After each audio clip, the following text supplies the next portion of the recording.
Cool. So, as you're aware, tonight we're going to be talking about HTML, CSS, and JavaScript, and those are the three primary languages that are used in creating web pages. We will see throughout the course of the next hour, hour and a half, why we need three different languages in order to make a website. Why can't you just use one?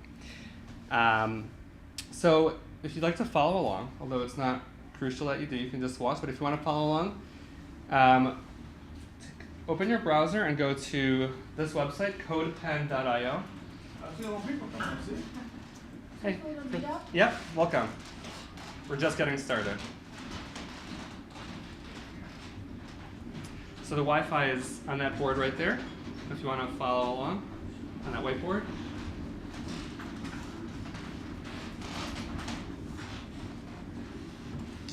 And once you're set up with the Wi-Fi, which again is on that whiteboard, you can open up a browser and go to codepen.io if you want to follow along. We'll be using that tonight to make our web pages.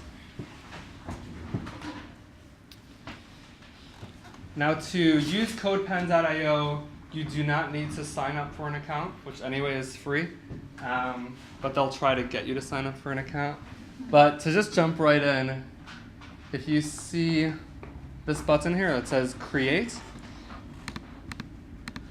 and you can create a new pen. That's what we're going to be doing tonight.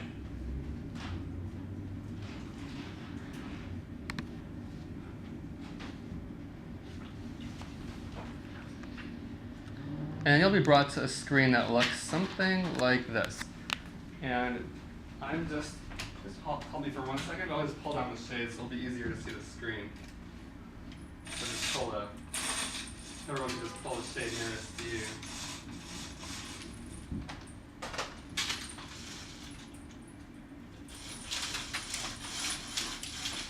This might be good enough if I just do these three.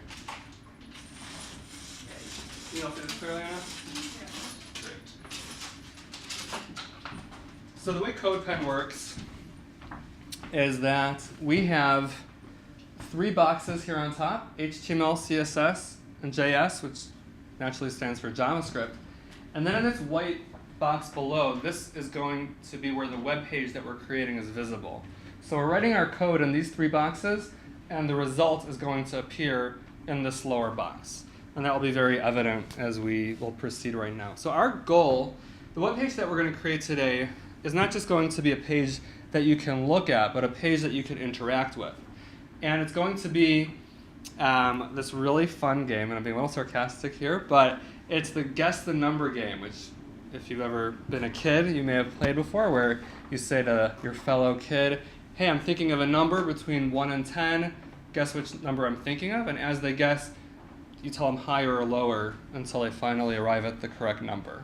So we're going to create a website that does that, where the web page asks you to guess which number they're thinking of, and as you click various numbers, it will tell you whether to guess higher or lower until we get to the final result. So while this may not be the most fun game in the world, it's a great demonstration of how we can use HTML, CSS, and JavaScript to create not just a visible page that's just like a static online brochure to something, but an actual functional page with which you can interact. And I forgot to say that this is not meant to be a lecture, so it's interactive as you want to make it, so feel free to pipe up with a question or just flat out disagree with me if you want. Okay. Now, like I said, the first thing we want to tackle is why we actually need three languages. Why do we need HTML, CSS, and JavaScript in order to create a single web page? Why can't we just have one language? And it could be that in an alternate universe, when people developed the web, they could have made it that we only would need one language. But they made three different languages that tackle three different aspects of what a web page includes. So in order to demonstrate what I'm talking about, I'm just going to pull up a very simple, old-fashioned article. It happens to be about Bitcoin, but the content of this article is completely irrelevant. If I asked you to describe the various components of what you see here in this article, if I ask you to describe this section to me, and then describe this section to me, and then describe this section to me, there's really two different approaches in how you might go about describing it. you could describe each of these components from a conceptual level, and you can also describe them from a visual level. So what I mean by that is that to describe these on a conceptual level, you would say that this section here is the headline of the article, or the topic, the subject of the article. This is the author info. This is the abstract. This is a subheader right here, the introduction. And then this itself is the main content. That's how you would describe this conceptually. Now, if you wanted to describe this visually, it would sound very different. You would say, well, this section is centered and is big and bold, whereas this section is small, but it's centered. This section is also centered, about the same font size as that. This is also big and bold, however, not as big as this top section. So it's pretty clear. Is it clear the difference between describing this conceptually versus visually? So that is the very difference between HTML and CSS. HTML is the language that describes your web page conceptually. This is a headline. This is an abstract. This is a paragraph. Whereas CSS is the language that describes it visually. What color is it? How large is it? Is it bold? Is it centered? Is it to the right? Is it to the left? CSS describes the visuals. So again, HTML describes the concepts. CSS describes the visuals. And again, this will be come even clearer as we actually demo it. So let's start just jumping right into writing some HTML. HTML comes with a whole bunch of descriptions of various elements that you'd have on your page. If we wanted to make a headline that would be more or less equivalent to this headline here in this article, to do so, it would look like this. And can you all read this from where you are in the room? Can you all see that? I wouldn't be able to see it from back there. They have a weird prescription. So let's just break this down. And you see immediately how this appears here on the bottom, right? This is the resulting web page. So the way HTML works is that every thing that is going to be on your page, which the technical term for that is every element that will appear on your page is generally surrounded by two tags. So this content here that says this is the header is surrounded by two tags that say H1. Now if you look carefully, each tag consists of two angle brackets and has an H1 in the middle, but you'll also notice that this tag that comes before the content is purely the angle brackets with H1 in the middle, while the closing bracket, the closing tag, the one at the end, also has this / right there, and that is to indicate that it is the closing tag. So this first H1 is known as the opening tag, the second one is known as the closing tag, the stuff in the middle is the actual content, and this is how in HTML we are describing that the words, this is the header, is the actual headline. Now, yeah? Is it because we're working with CodePen specifically, we don't have to put in specifically that it's an HTML? Yeah, so Adam's asking a great question. If anyone has seen a classic HTML file, it usually doesn't just start with your H1. There's some other stuff at the top. And the answer is, as you suggested, that in CodePen, you don't have to put all that preamble stuff at the beginning of the HTML. You could just start with the main body. Great question and answer. Now, H1 represents the upmost, the foremost header, the true headline. However, HTML actually comes with up to 6 different headers, which are all labeled H1, H2, H3, H4, H5, and H6. So if we wanted to make a subheader, we do something very similar. This is a subheader.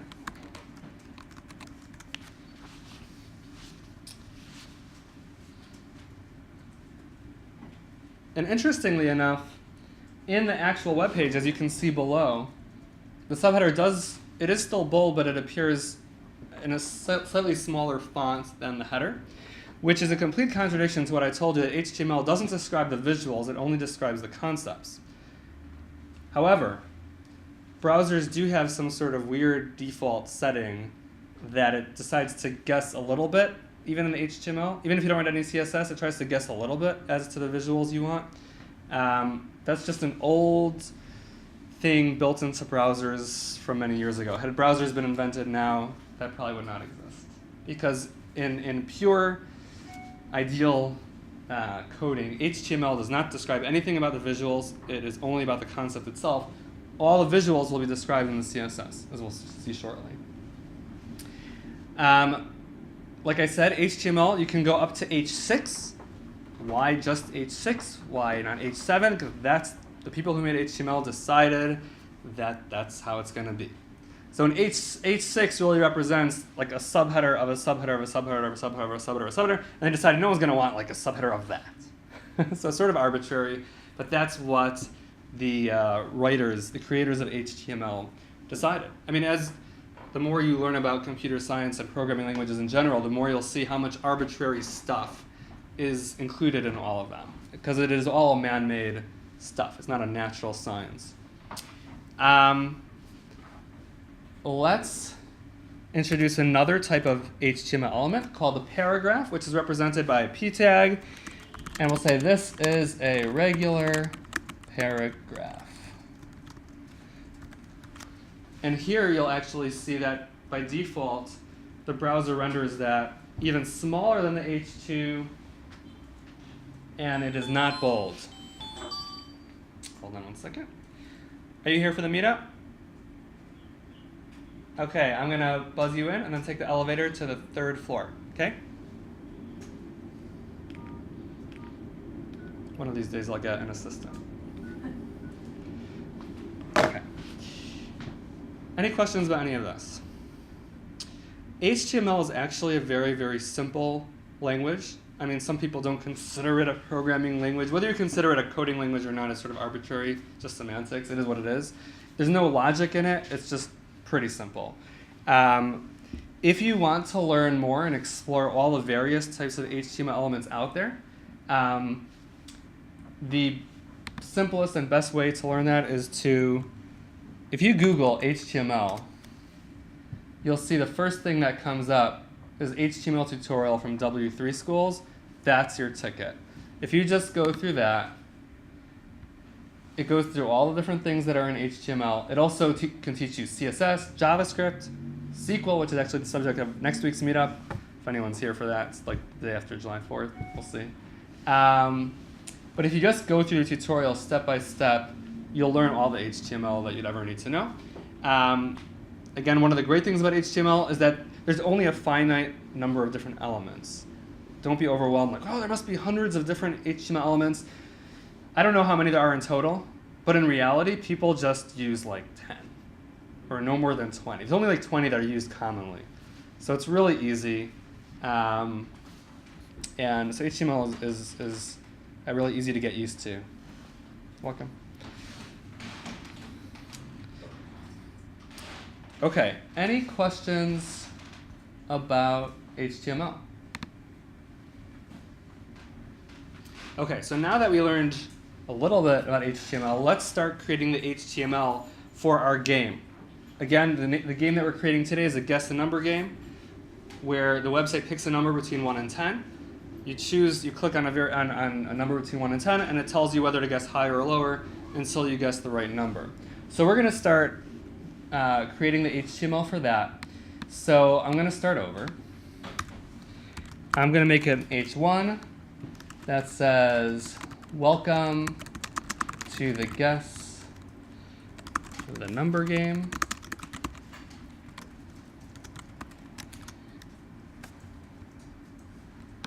It's okay if it wraps around to the next line. Then I'll make an H2 that says, guess a number between 1 and 10. And now we're going to actually create the different numbers 1 through 10, and the way it's going to work is that we'll actually display the numbers, and if someone clicks on the various numbers, it will tell them whether to guess higher or lower, or if they've selected the right answer. So for the actual numbers, I'm going to put them all in p tags. And yes, this is going to be somewhat tedious. So I'm going to just create the first one, copy it, and paste it a bunch of times. I should have been counting. And then I'll just replace each number with the appropriate one.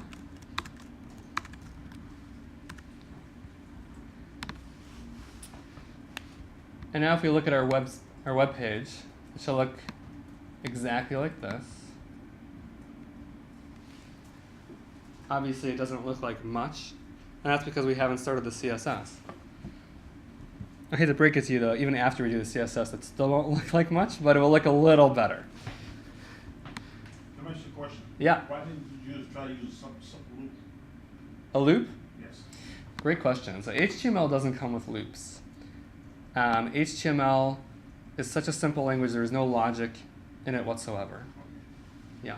Now, if you learn something like a back-end web development language such as Ruby on Rails, you can use Ruby to generate HTML, and you can write a loop in Ruby that generates HTML automatically. But since we're working straight in the HTML itself, we're stuck by doing it all manually. That's a great question. If you're doing JavaScript, you would write. Yeah, in JavaScript we use a loop. Yeah, and in theory we could use JavaScript to generate the HTML as well. That's a good point. Although we're not going to do so now. That's the point I was trying to make. I was kind of wondering about that. Yeah, and that we could do that. It seems like it would be a lot more efficient doing it that way. It would be efficient. Yeah. And easy to understand. Yeah. Well, this is easy to understand. It's just annoying to type out. Any questions before we move on to CSS? Man. You here for the meetup? I'm going to buzz you in and take the elevator to the 3rd floor. And that's all going to be on video. Okay, so let's move on to CSS. CSS, as we mentioned, is the language that describes the visuals. So HTML is the language that describes the concepts on the page, and CSS describes how it looks. So the first thing we'll do is make these numbers a little bigger. Since the way we're going to play this game is by clicking on them, it would be nice if they were larger. So to do so, I'm going to write this. So what we have here is P followed by curly braces. And what this means is that all the CSS that we're going to put right there between those two curly braces are going to be, those are going to be visual rules that will be applied to all P tags, to all P elements in our HTML. And since in our HTML, it is the numbers that are contained within Ps, all the CSS we put here will be applied to our numbers because they're all Ps. So, whereas in HTML, there's about like 10 or so, 10 to 20 common elements that people use, CSS has a lot more that people use. And over time, you'll pick it up. Good news is you don't have to memorize it all. You can always Google it. So to change the font size, we say font-size : and then we can decide how large we want the font size to be. So I'm going to say 25px, which means 25 pixels.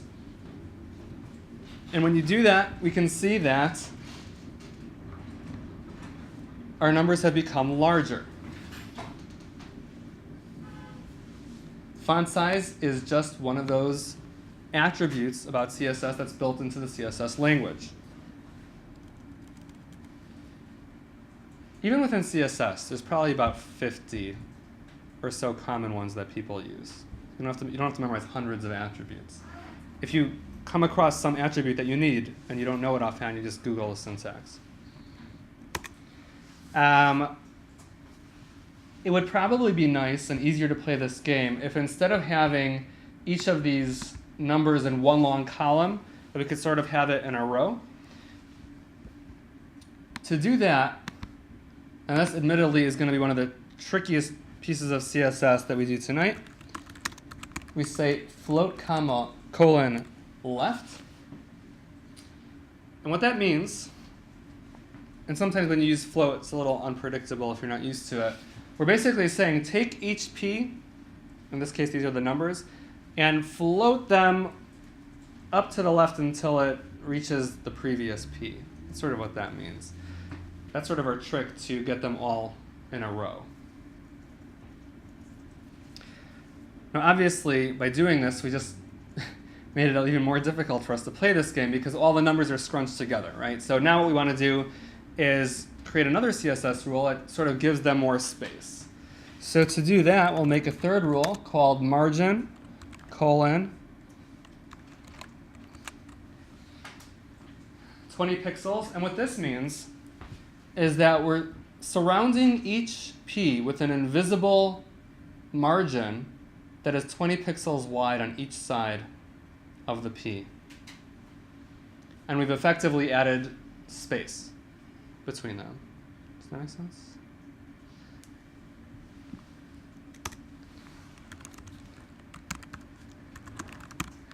We're going to change the color of the background to, let's say, red.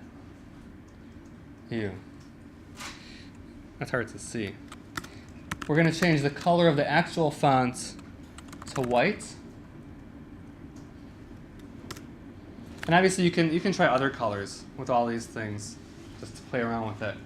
I'm just sort of choosing arbitrary things. I'm going to just close that one shape.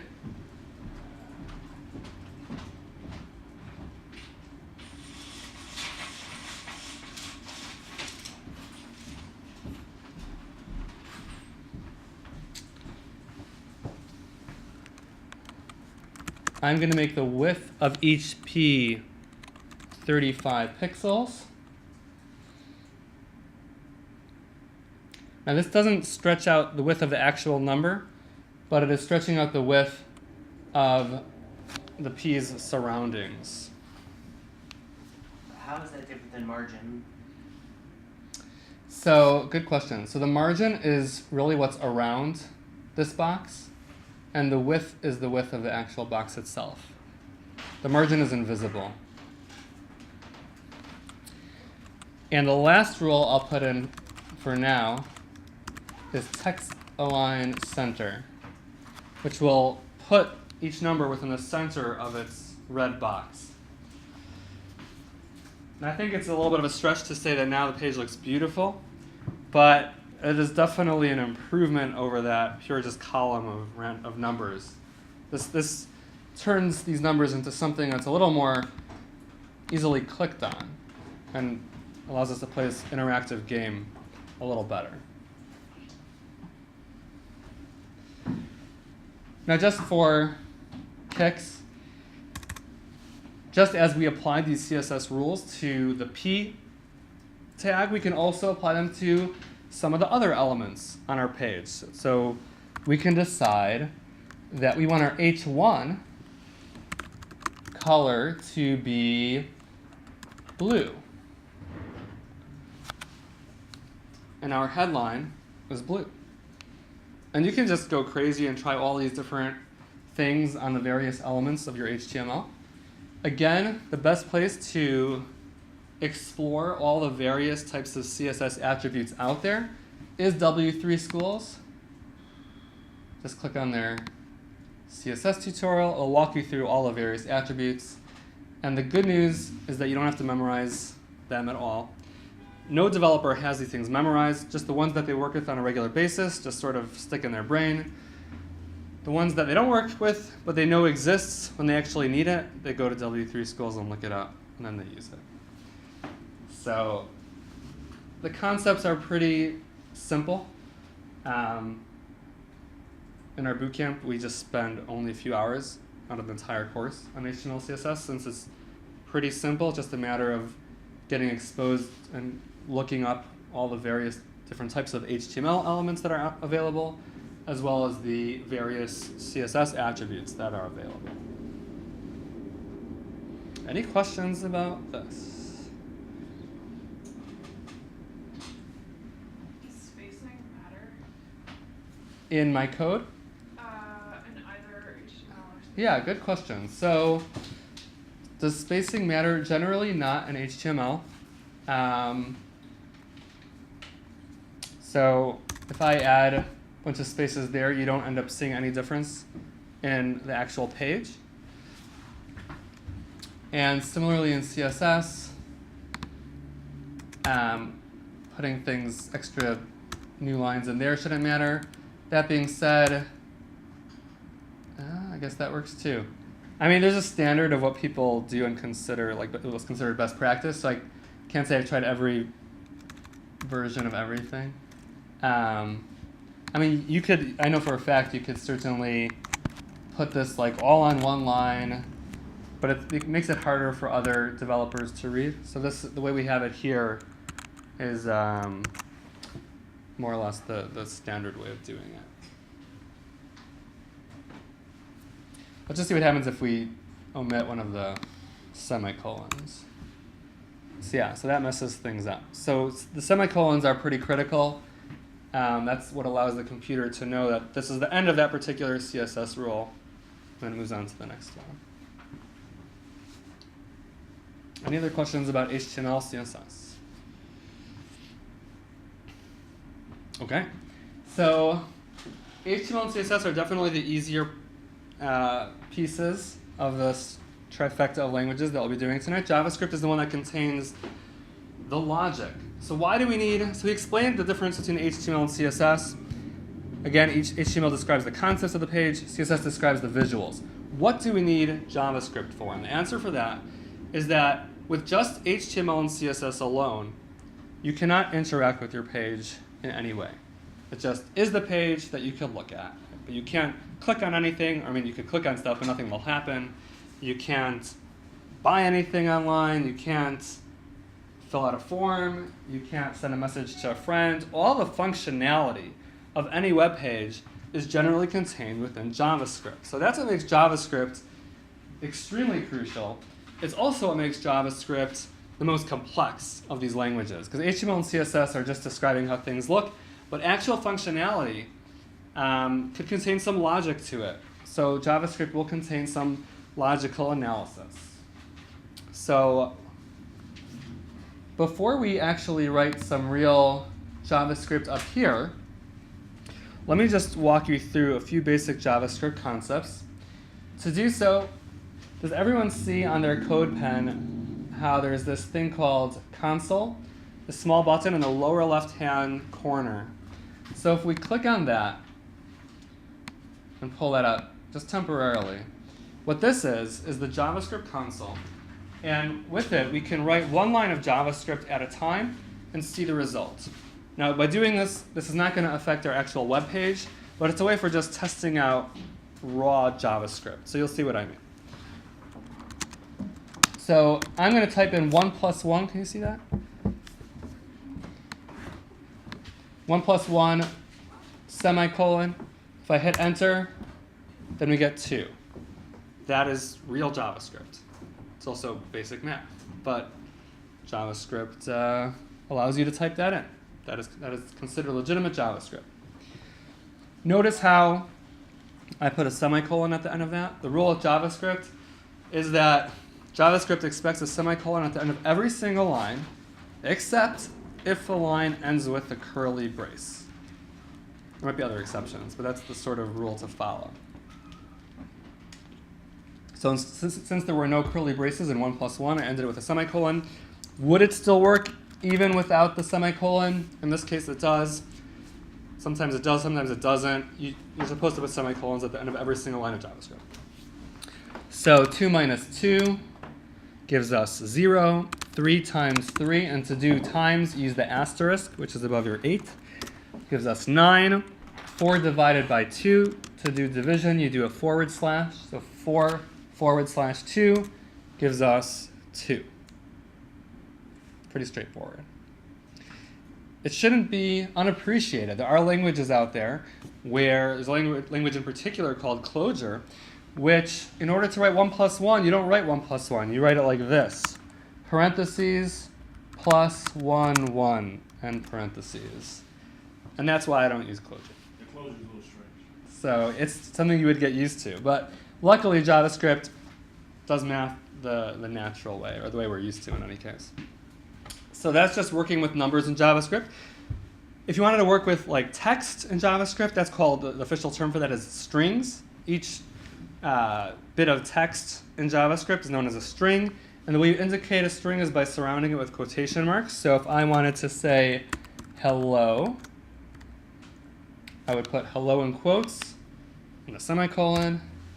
And in this case, all JavaScript does is just spit right back to you what you said. If I did cat, the cat string plus the fish string, I get catfish. JavaScript takes those strings and puts them together. Official term for that is called concatenation. And it takes those strings and puts them together.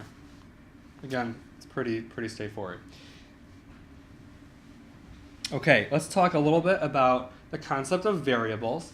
Now, variables in programming languages have nothing at all to do with variables in algebra.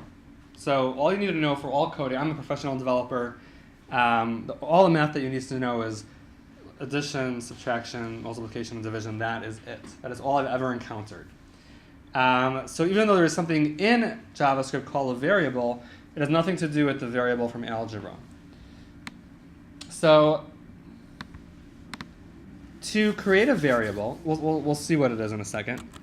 We say, I'm going to make a variable called x. So I say var x, which means I'm establishing a variable called x. Then I say equals, sorry, can you see it? And then I will say, in this example, 1. What this means, and then it spits back something called undefined, which is something we don't really care about right now. When I say var x equals 1, what I mean is that I'm establishing a new variable called x, and x represents the value of 1. So what? Who cares? So at this point, if I just type in x semicolon, I get back 1. It is now firmly implanted in JavaScript's head, at least in the JavaScript in this window, that anytime I refer to x, I'm really referring to the number 1. So if I said var y equals 2, semicolon, and then I say x plus y, semicolon, I get 3. Since x represents 1 and y represents 2, if I say x plus y, I get back 3.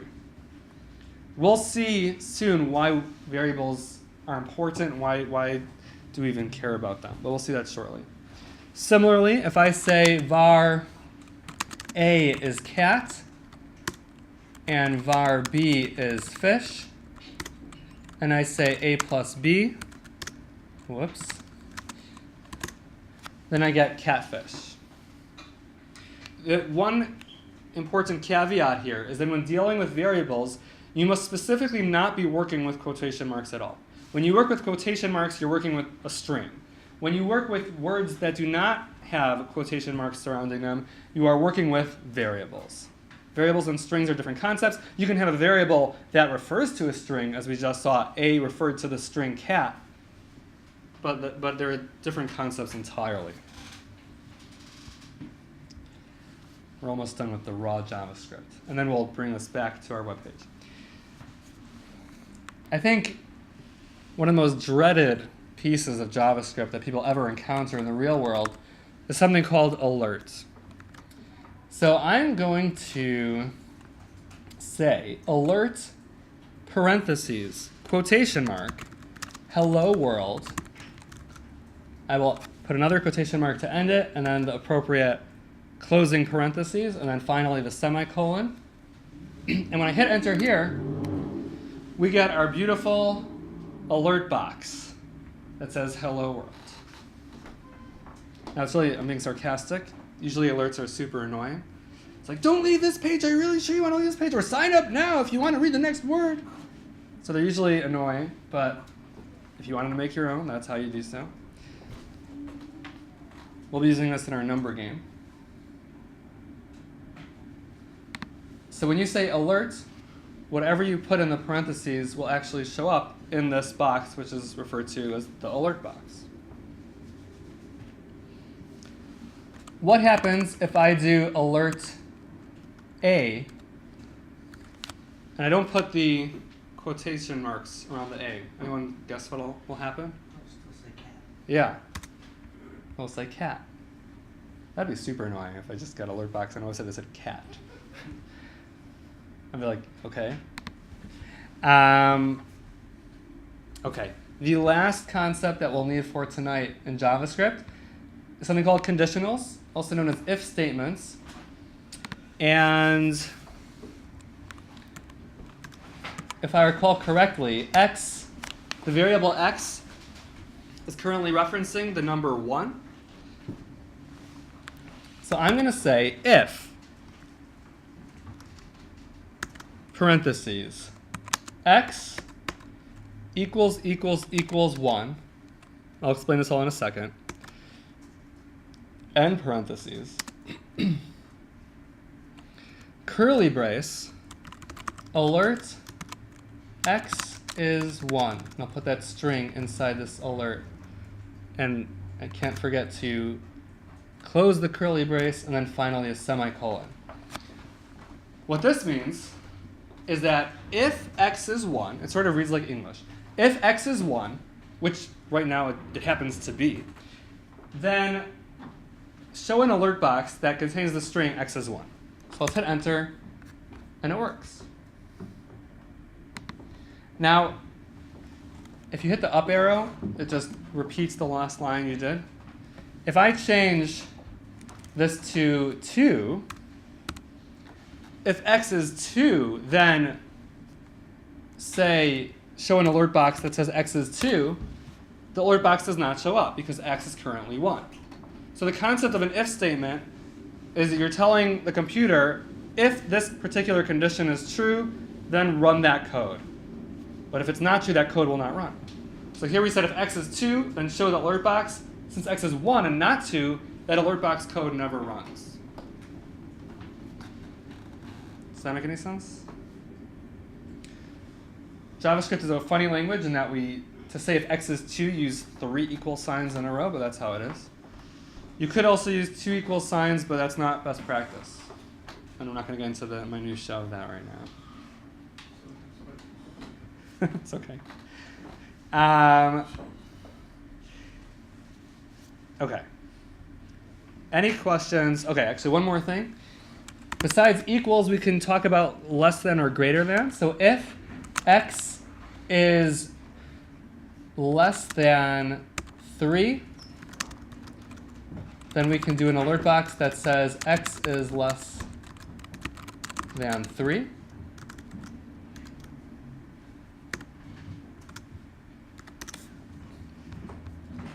So in your if statements, you don't have to just say if something is equal to something else. You could also use if something is greater than something else or something is less than something else. And that, I think, is the final concept we'll need in raw JavaScript to build our game. Plus one other concept, but that we'll just do right in our webpage. Any questions about this? Yeah. Do you need to have a semicolon after every variable if you weren't using the console? If you're using the Best practice is to have to have semicolon at the end of every line. And here I totally didn't follow my own rule. I said except if there's a curly brace at the end. So I really didn't need that semicolon. But yes, just do it. It might work without it, but just do it. Because there will be a time where it doesn't work. And it will be because of that. It's hard to predict when it cares or it doesn't care about the semicolon. And there's a reason for that, but I'm going to explain it at a different time. Okay, so I'm going to close this console, which I'll do by hitting this X right here. And this brings us back to our web page. So now that we have the actual visuals of our Guess the Number game here, we are going to make it playable so that the computer will pick a number between 1 and 10, and then we will guess which number it's thinking of, and it will tell us higher or lower until we choose the appropriate number.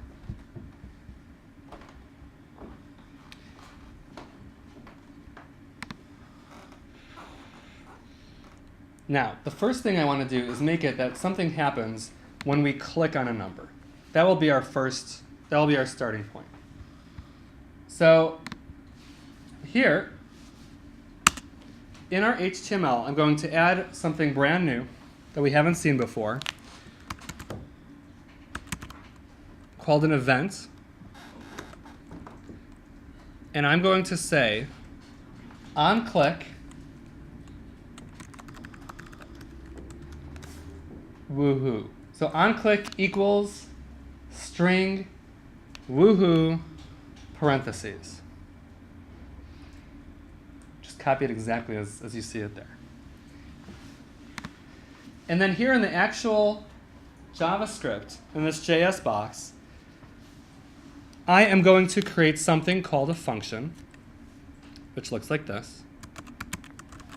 Function woohoo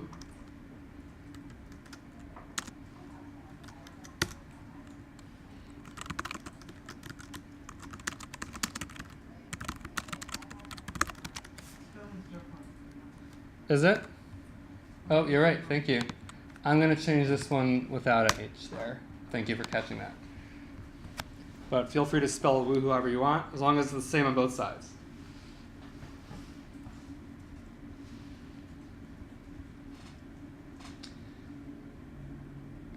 Let's just see what happens, and then I'll explain this. When I click on the number 1, an alert box pops up that says you just clicked a number. So this is the very first piece of functionality that we've put in our web page. What is going on? So since I added this event, this on-click event, to this particular P, the number 1, what this means is that on click, when you click this P, when you click this number 1, that's going to trigger this piece of JavaScript here, this JavaScript function called woohoo. Since I put woohoo parentheses here, that means trigger the JavaScript function called woohoo parentheses. All JavaScript function is just a section of code, of JavaScript code that we're going to run. In this case, the code that is within this woohoo function is a simple line of JavaScript that says to show an alert box that says you just clicked a number. Yeah. Maybe I'm missing some message there. So I have to add the on-click on the HTML, also Yeah. add the code in the JavaScript? JavaScript. Yeah. Is it working? I'm trying. Okay. I could come right after also and help you out if it's not working.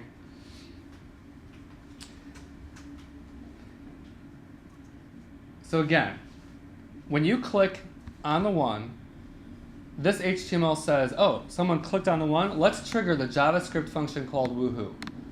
That JavaScript function is right here. And basically, whatever code we put in here will run.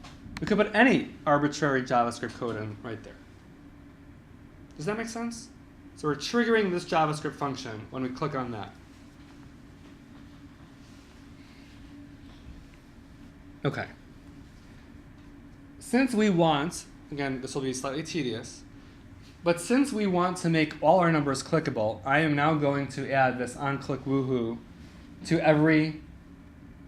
Well, actually, before we do that, I don't really want to keep this as woohoo, so I'm going to call this something else. I'm going to call it guess. So now we're going to make it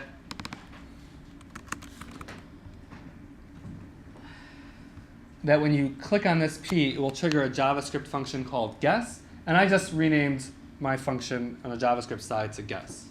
It will still work. This doesn't make the code work any better, it just makes it a little more easy to read for someone else looking at my code, because woohoo is like, why does it say woohoo? Whereas guess sort of makes sense. When I click on a number, I'm guessing a number.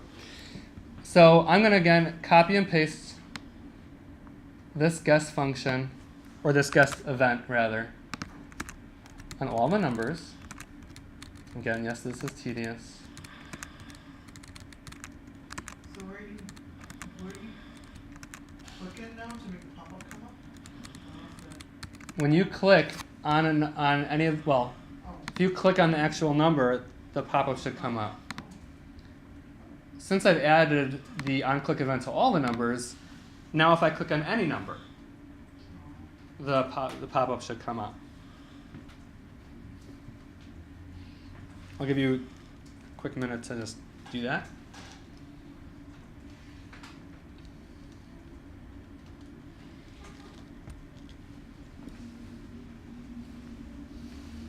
Are there any questions about this conceptually?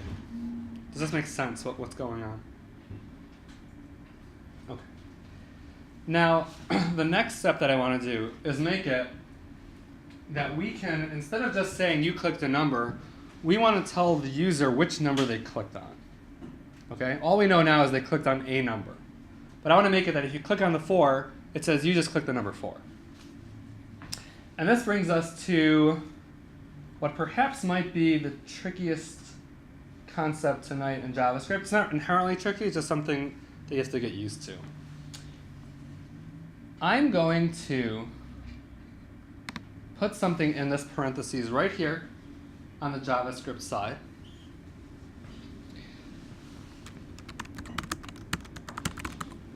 I'm going to call it number clicked. As you can see, all the letters there are lowercase except for the C, and that is JavaScript standard practice that if you have a 2-word phrase, you just capitalize the first letter of the second word.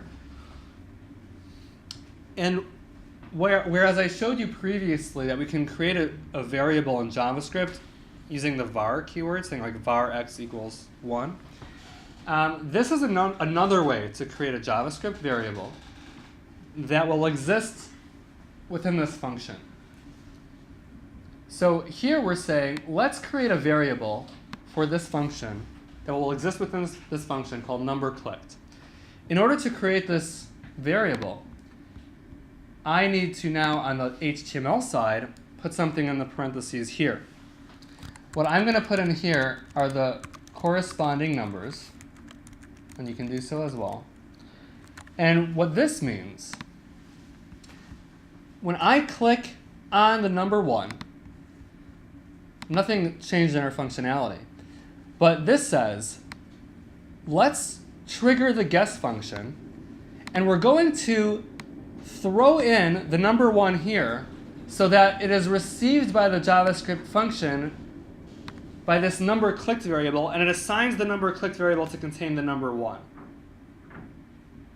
So it's this like catch and it's like this pass and catch. So again, when I click on 10, that says let's trigger the JavaScript function called guess. But before we just trigger that function, let's throw in a 10.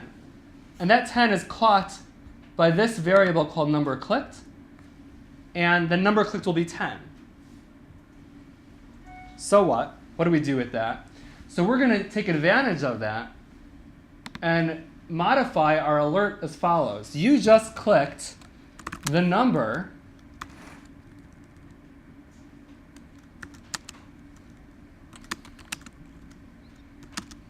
whoops.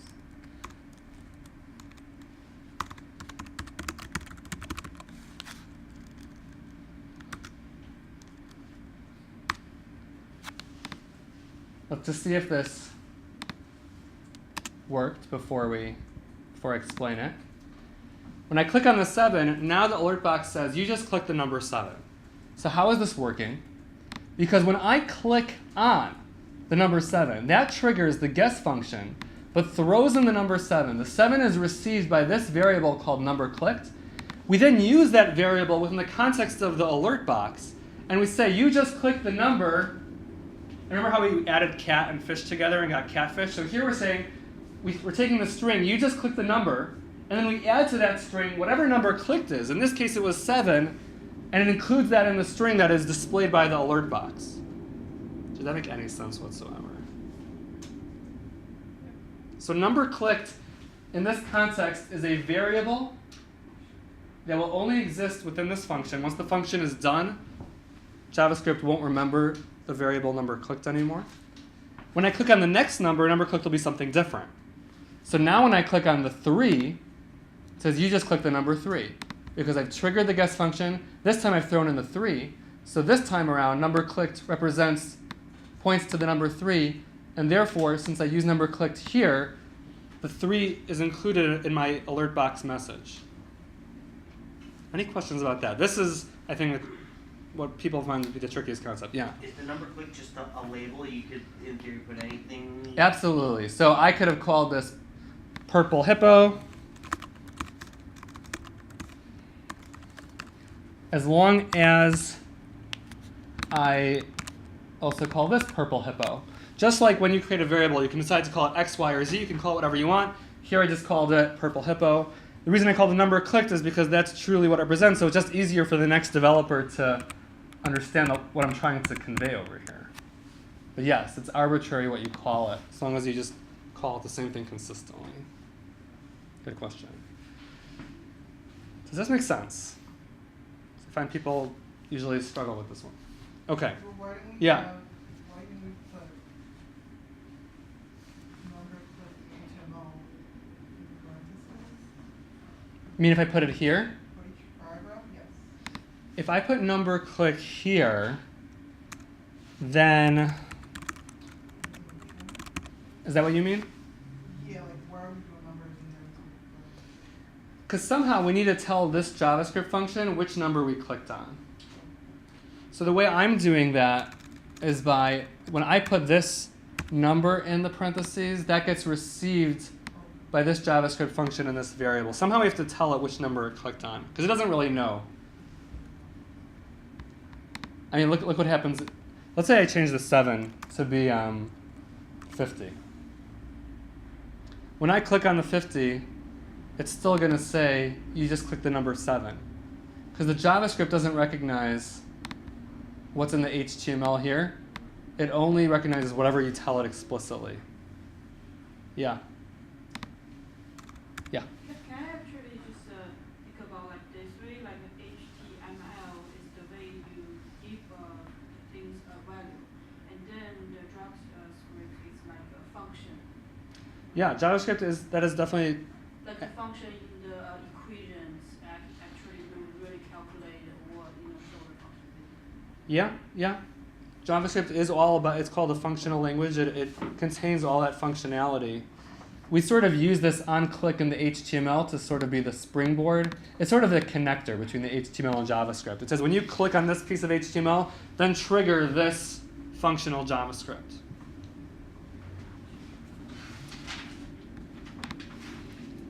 Any other questions about this? Okay, so now we are almost ready to play the game. So the next thing we're going to do is, in order to play the game, the computer has to first pick a number between 1 and 10, and we have to guess that number. So in this version, and we're going to change this shortly, but just to keep things simple, right now, we're going to make it that the computer is always going to pick the number 3. Obviously, that makes the game a lot worse. But we're gonna make it choose random numbers shortly. But for right now, we're going to make it the computer chooses the number 3. And to do that, we're going to make a good old-fashioned JavaScript variable. I'm going to call it answer. And this line here says that we're making a variable called answer that will hold the number 3. I could have called this variable x or y or z. JavaScript has no idea what I'm trying to achieve with my code. It has no idea that this is a game. But I am calling it answer because that really is, that is what it is. I'm trying to use this variable to represent the correct answer. So that's why I'm calling it answer. But I don't technically have to. I can call it whatever I want. Again, later tonight, we will make it choose a random number instead. But for now, it will choose the number 3. Okay. Now, I'm going to delete the inside of the guess function. We're getting rid of that alert box for now. At this point, if someone clicks on a number, nothing happens. It actually is triggering the guess function, but since there is no code in the guess function, nothing happens. What we want to put in here is say, let's look at the number they clicked on. is it the right number, or is it less than the right number, or is it greater than the right number? So here's where those if statements that we saw before are going to kick in. We're going to say if number clicked is the same as the correct answer, which in this case is 3, then we're going to create an alert box that says you've won.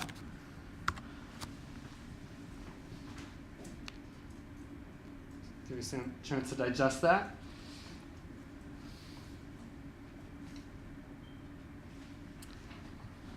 What this is saying is that if the number they clicked on, meaning this variable, this function variable, happens to be the same as whatever answer is, and as you can see on line 1, answer is 3, then we're going to trigger this alert box that says you've won. So let's test this in action. If I click on the 3, indeed, an alert box pops up that says you've won. However, if I click on the 6, nothing happens, because that's how ifs work. It says if this particular condition is met, then run this code. This condition is only met if I click on the 3. Does that make sense? Okay. Let's continue. Now I'll say if number clicked is greater than the answer, then say guess lower. And if, whoops, I missed a V there. If number clicked is less than the answer, then show an alert box that says guess higher.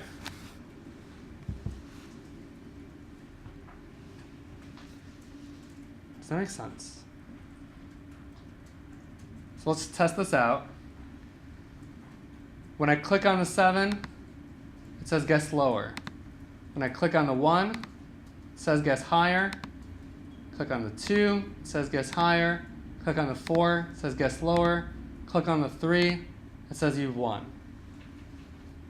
We're definitely getting close to being able to show this off to our friends and family. I have little kids, so they'll like it. Any questions about this? And it will probably help if I... So this is the entirety of the JavaScript that we've written so far. Again, at the beginning, we create a variable. It says called answer, and say it contains the number 3, and that represents the true answer that people are supposed to be guessing. Then we have a function called guess, which gets triggered anytime someone clicks on any of these HTML elements.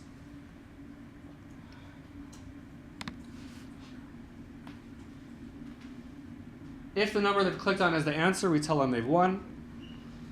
If the number they clicked on is greater than the answer, we tell them to guess lower. If the number they clicked on is less than the answer, we tell them to guess higher. Any questions about this? And I'm just like whack-a-mole. I'm going to put another state.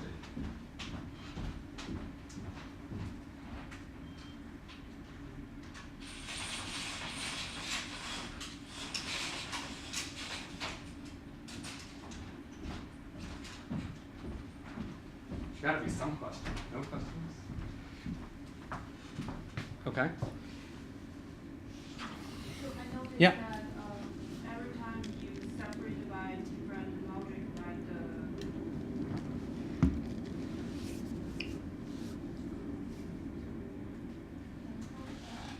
What's that? Yeah, like every time when you finish a logic, for Mhm. example, like if something that you won and then you ended up by the signal. Yeah. Yeah. So is that like something you need to memorize or just part of the? So JavaScript syntax is something the more you use it, the more it's sort of, you don't have to really memorize it, just use it enough. It's like learning a new language. Like at the beginning you memorize it, and then it becomes natural.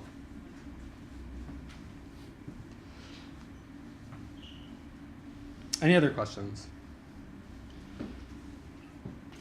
Okay.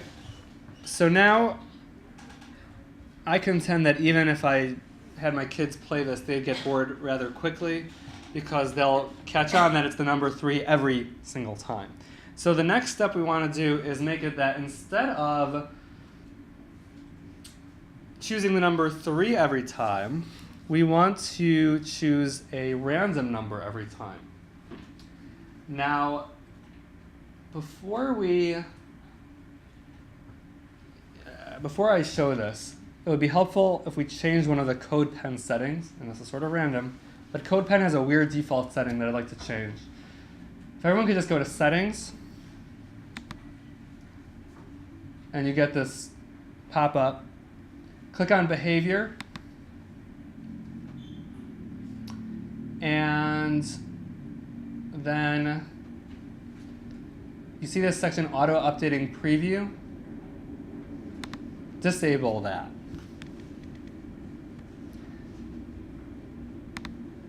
What happens now is that we now have a Run button on top here. Now every time we change our code, in order for that to take effect, before it's been happening automatically, right? As we write new HTML, we're just automatically seeing it down below. Now we want to make it that with this, we've changed the settings so that every time we change our code, we have to hit the Run button for it to be applied. So you'll have to get used to that. But to demonstrate the next feature, we have to do that. Okay. Now, as you're learning to code, you'll find that Google is truly your friend. So if I asked you, how do you randomize a number in JavaScript? I think most of you would just be like, I have absolutely no idea.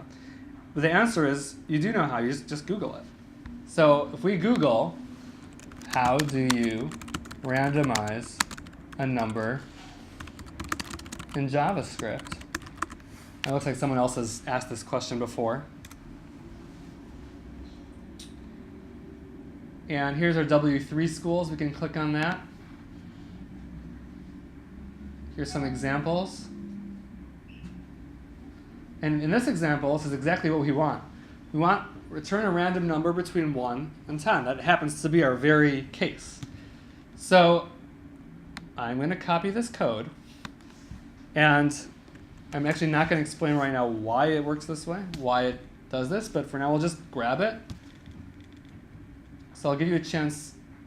I recommend you grab it too. So how did I find this again? I Googled, how do you randomize a number in JavaScript? This W3 schools page came up. And if you scroll down, there's this actual example of get a number between 1 and 10. And I'm going to copy this snippet of code. And I'm going to put it in our JavaScript right here that instead of var answer being 3, we're going to paste in that.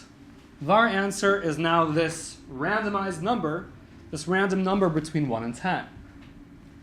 Now again, for this to change, based on our new settings in CodePen, I have to hit Run.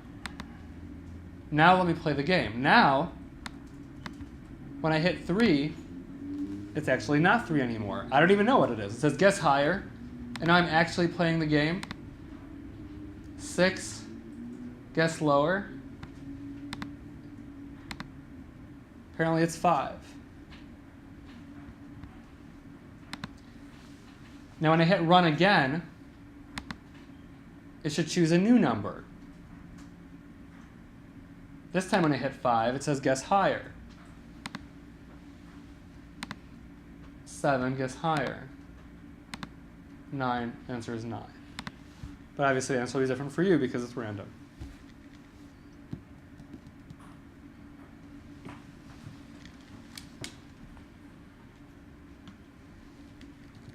Does this work for anybody besides me? Okay. Still trying to make it work. I don't know why, but it works. I'm covering for the Is that last one, was that a times or random? That's a times. That's an asterisk, yeah. And when we're done, I could come around and look at it. And we're actually almost done.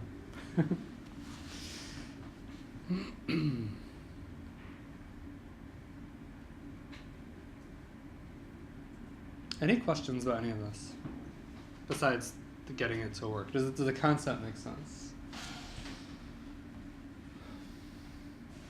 So what did you just do with the variable answer? What's that? So this I got from Google, which said this returns a random number between 1 and 10. Yeah, well, what is it? Is it Oh, well, how does it actually work?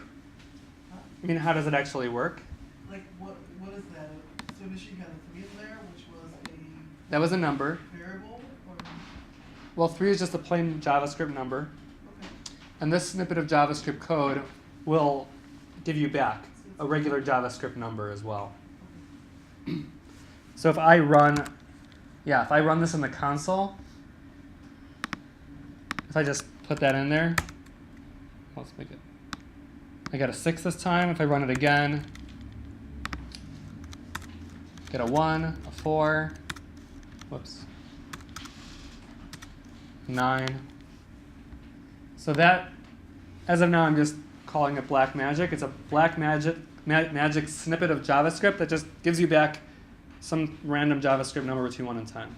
We're assigning that number, whatever that random number is, to be our answer. Is there any way to see what that number is without just playing the game? So you're looking at the back end of the JavaScript? Was there any way for who? For like the For whoever's writing the code. No. No. Well, yes. Yes. Good question. I think this will work. If I type in answer, here, let me run this again. If I type in answer, yes, I can reveal it to myself. Great question. So when you use the JavaScript console, you can actually type in a variable name and get back what it's actually referring to. So yes, we can cheat and look up answer this way. Great question. Any other questions? This is actually going to, I think, where a good stopping point. Again, I can help people specifically with their code if it's not working. But before that, are there any questions people have more generally about web development, learning to code, HTML, CSS, JavaScript? Obviously, it's just the very beginning. I mean, my constant message to everyone is, all coding breaks down into a bunch of smaller, simple, common sense concepts. Although it seems like rocket science to a lot of people, if you just start at the very beginning and you layer each concept on top of the next one, you'll be able to comprehend all of it. There's nothing inherently complex about it. It's just a bunch of smaller pieces. Yeah. Yeah, but in the real world, like for work, Yeah. when you're given solve a problem, builds.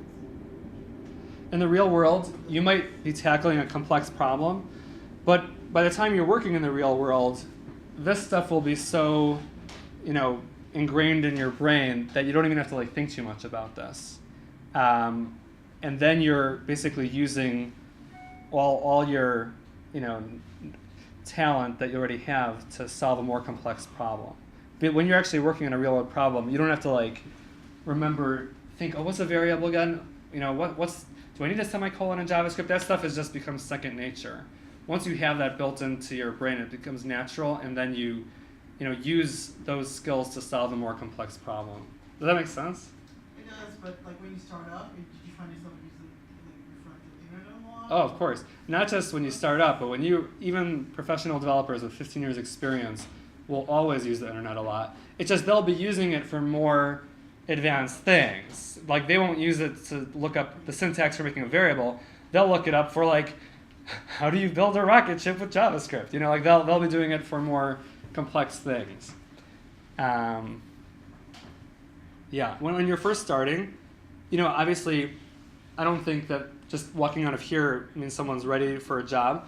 But going through a program, whether it's university or a bootcamp like ours, by the time you've gotten those skills, then you have the basic entry-level skills. Will you be slower at the beginning, than the person with tons of experience? Of course, but that's the expectation. That's what the concept of entry level. They'll be giving you simpler tasks. You know, at the beginning, your tasks might be, move that box a little bit to the left. And even if you have to look that up, that's fine. They're giving you a day to do that. Bugs, yeah, it's all different. Everyone has a different experience. Some people are fortunate to be thrown into a team with more experienced developers, so they could interact with them a lot, gain experience that way. Some people are just, my experience, it wasn't unfortunate, but I was the only developer for a startup, but it forced me to learn everything very quickly. So definitely, but everyone uses Google, even the most experienced developers. Any other questions about anything code related? So how long is the course? Oh, so our Actualize course is part-time, so people maintain their jobs while they're doing it. It's 3 months long. We do have 4 weeks of pre-work before that, which is just online videos of me teaching. And then you submit exercises and you get feedback. But the actual course takes place in this room or our other classroom and lasts for 3 months. And then we have an apprenticeship afterwards where people do, it's just 2 nights a week where people do real client work for nonprofits pro bono. They don't pay us, we don't pay the apprentices, but it's a way for our graduates to gain experience doing real client work. And they do that as they're looking for a job. So tonight's class, they're working on a project, so they're working outside over there right now. That's how we're able to use this classroom. But normally it takes place here. So the schedule specifically is Sundays 9 to 5, and then Monday, Tuesday, Wednesday, Thursday, 6 p.m. to 9:30 p.m. And our next cohort starts July 23rd with pre-work. And if anyone has more very, very specific questions, I'll stay here as long as you want. Yeah. I'm interested in right now. How do you know, on the game automatic was such and such, let's say for instance you want to put an option in, do you want to continue, do you want to stop? Okay, so in a case like this code right here, I'll add another function. Yeah. If you wanted to add a new function, I'll demonstrate. So here we go. This is actually, I have this as part of my presentation. I decided to stop early, but since you asked, I will do the next step. We, when using CodePen, have the ability to hit the run button and choose a new number. But let's say when the user sees the web page, all they see is this, right? What if they beat the game? What would they have to do? So to start the game over, they would refresh their page. And this JavaScript would trigger all over again, and that would pick a new number. However, a more user-friendly approach might be to have a button on the screen that says play a new game. So to do that, and I apologize if I'll do it a little bit quickly, but there's another HTML element out there called button. You could probably guess what it does.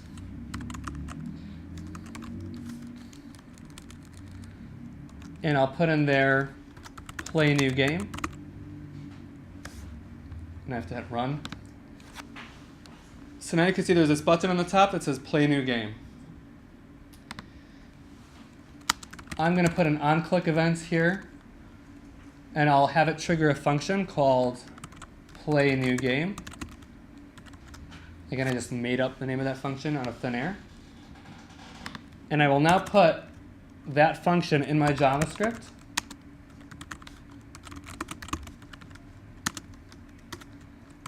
And what that will do is I will have it reset. I will have it overwrite the answer variable so that we have a new answer.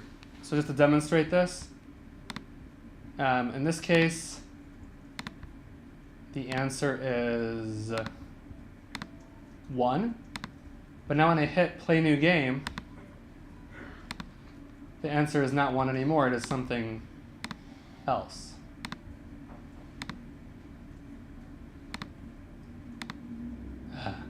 Six.